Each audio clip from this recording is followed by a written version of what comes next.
만성불면증에 대한 다양한 원인에 대한 강의까지 듣고 오셨습니다. 이렇게 원인이 다양한 만큼 정말 치료 방법 역시 다양할 것 같은데요. 박사님, 구체적인 치료 사례 통해서 좀 더 자세히 설명해 주시죠. 네. 10년 동안이나 불면증으로 고생하던 분 이야기인데요. 비염도 오래 앓고 있어서 이 비염을 치료하는 한약을 투여했더니 불면증이 치료되었던 경우가 있습니다. 이분은 특징적으로 이마에 주름이 깊은 것이 특징이었습니다. 이마에 주름이 깊다는 것은 감류의 형상을 하고 있다는 뜻인데요. 이마에 주름이 있다는 것은 선천적으로 호흡기가 약하다는 뜻입니다. 즉, 감류로서 호흡기가 선천적으로 약해서 비염이 왔던 것입니다. 이분이 비염을 오랫동안 앓고 있었는데 아마도 콧병으로 생각하고 치료를 했기 때문에 비염이 치료되지 않았을 겁니다. 그런데 선천적으로 호흡기가 약한 것이기 때문에 선천약을 투여했더니 호흡기가 좋아지면서 비염뿐만 아니라 불면증까지 치료되었던 그런 적이 있습니다. 이분은 체질적으로 콧물, 코막힘, 재채기, 또 코 안에 마른 이렇게 현상, 건조한 현상, 이런 것이 있는 아주 전형적인 비염 형태였는데요. 증상이 10년 이상 되었고 코피도 잘 났고 코가 불편하니까 잠을 못 이룬다고 생각을 했던 것입니다.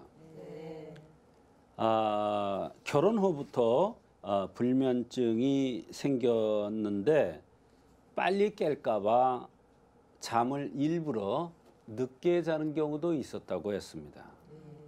잠이 안 와서 밤이 싫다.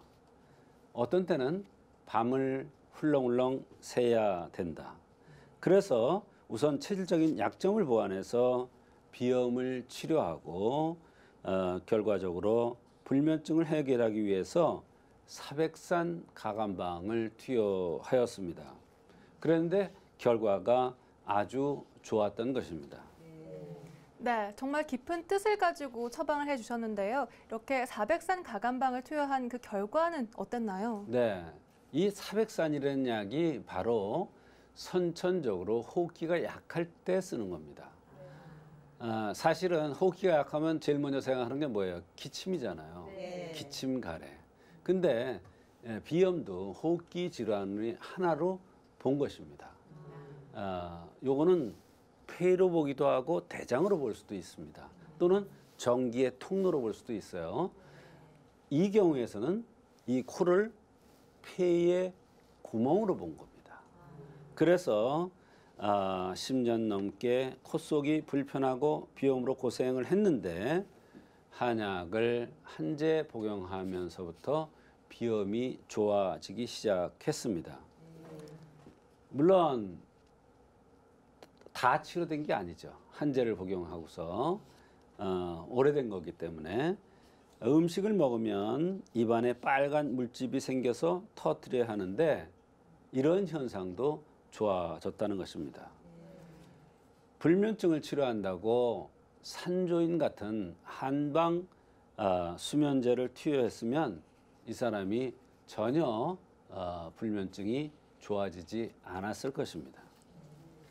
네, 정말 이렇게 불면증으로 내원한 환자지만 그 원인이, 근본적인 원인이 이 비염에 있는 걸 알았기 때문에 가능했던 처방이었던 것 같습니다.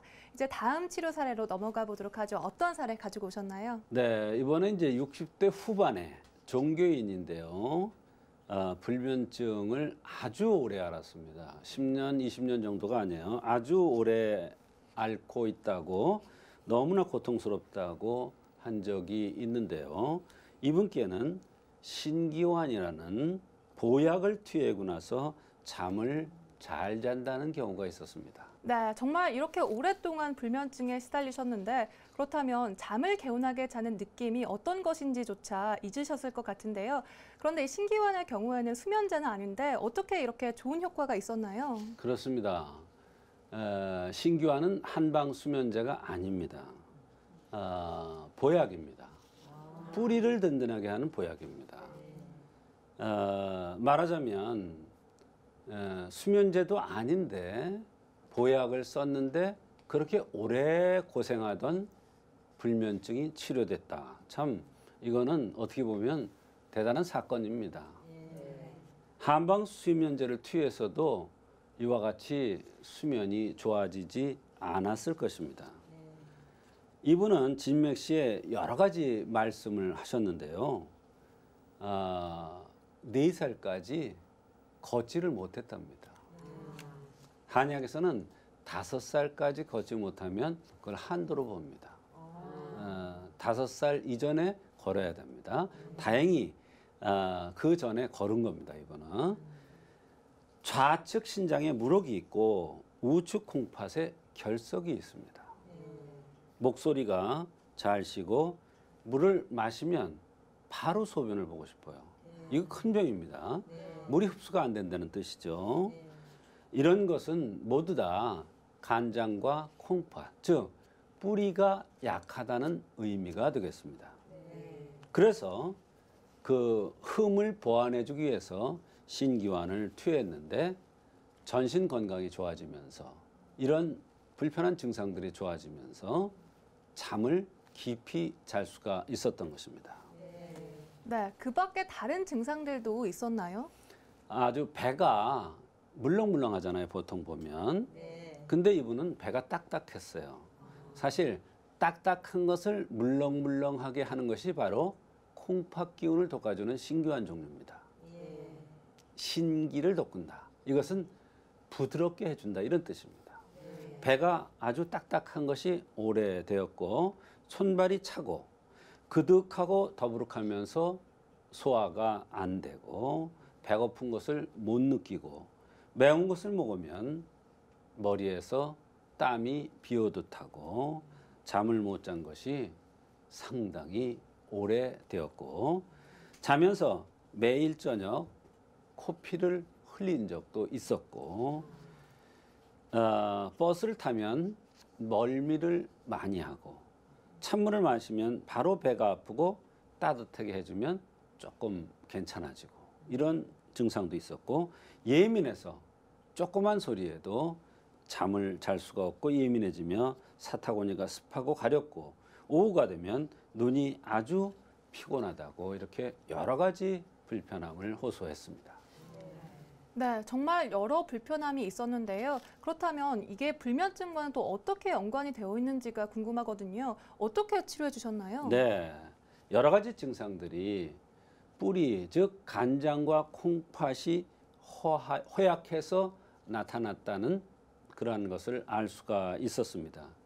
그래서 신기환을 투여한 것입니다. 뿌리를 든든해지게 하기 위해서 신기환을 투여한 겁니다. 불면증을 치료하기 위해서 투여한 것이 아니라 흠을 보완해주기 위해서 그래서 인체가 정상적으로 운행되게 하기 위해서 신기환을 투여한 것입니다. 이 약을 복용하자 바로 배가 딱딱한 것이 풀려나가기 시작을 했답니다.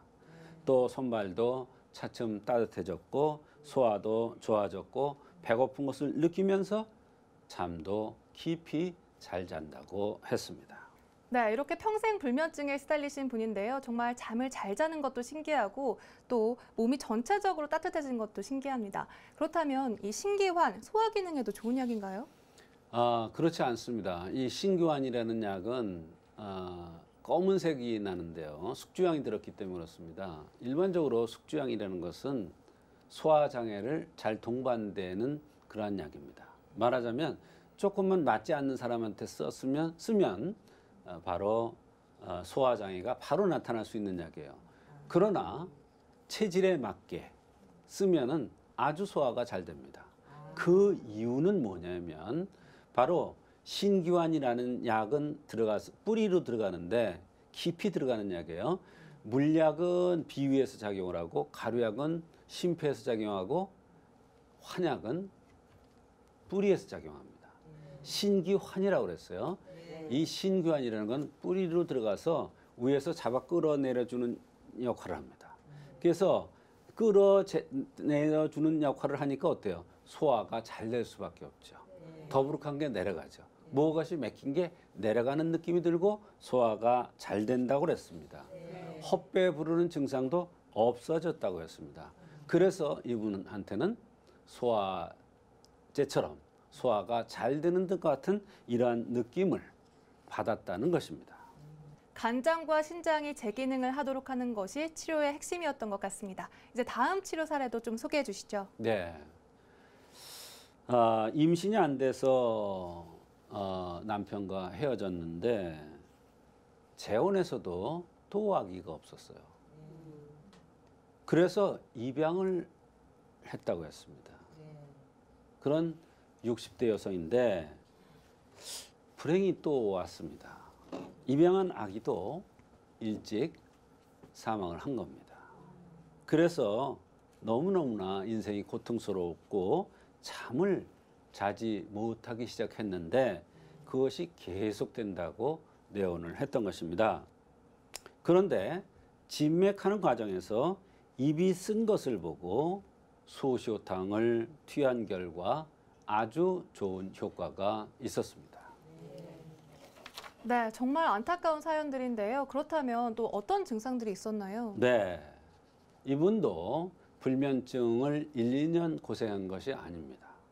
10년 가까이 고생을 하고 있는데 약도 복용을 했다고 했습니다.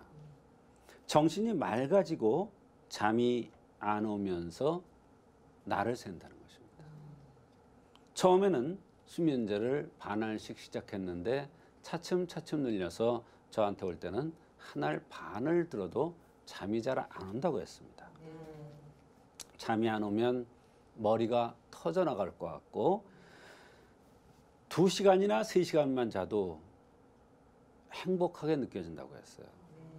항상 가슴이 답답하고 명치가 더부룩하고 조금만 추워도 기침이 나오고 아랫배가 차고 시리다. 아침 식사 후 더부룩하고 걱정이 많고 남 고생하게 하느니 내가 힘든 것이 낫다고 하는 그러한 생각을 항상 가지고 있고 관절이 아프면서 컨디션이 나쁘면 동기간에도 나쁜 말부터 튀어나온다고 했습니다. 입이 쓴 것이 오래됐는데 왜 이렇게 소태같이 쓰냐고 하면서 내원을 했던 것입니다. 네, 정말 몸의 병만큼이나 마음의 치료도 필요하셨던 분 같습니다. 이분은 또 병원에 와서 힘든 점을 이야기하면서 조금은 가벼워지셨을 것 같은데요. 어떻게 치료해 주셨나요? 이분이 여러 가지 다양한 증상들을 호소했습니다만 입안에 쓰다는 것이 한의학적으로 볼 때 굉장히 중요한 증상 중에 하나입니다. 그래서 입이 쓸 때 우리가 소시오탕이나 사심탕 같은 걸 쓰는데 생긴 모습이 소시오탕을 쓰는 그런 형으로 생겼어요. 그래서 소시오탕을 가미해서 투여했는데 수면제를 차츰차츰 끊어갈 수 있을 정도로 잠의 질이 좋아지더니 어느 날 수면제를 먹지 않아도 잠을 잔다고 했습니다. 푹 깊이 잔다는 것입니다. 너무 행복하대요. 자는 도중에 깨는 것도 2번 정도 있었는데 1번 또는 어느 날은 없다고 했습니다. 소화도 잘 되고 컨디션이 좋아서 요즘은 한의원에 오는 것이 너무 행복하다고 했습니다. 모든 것이 긍정적으로 변했고 아랫배가 더부룩했는데 대변도 편안해지면서 더부룩함도 많이 개선되었다고 했습니다. 네, 이번 사례의 경우에는 입안에 쓴 것이 정말 중요한 단서라고 말씀해 주셨는데요.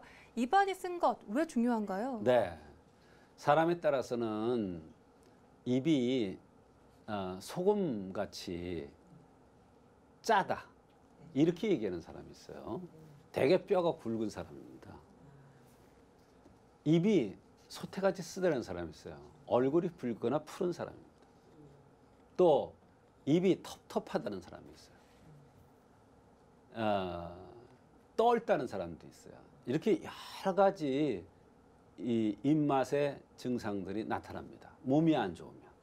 그래서 그것을 위주로 해서 생긴 모습과 합해서 병의 원인을 찾으면 아무리 오래된 병이라도 치료가 되는 것이 한의학적인 기본 원리입니다.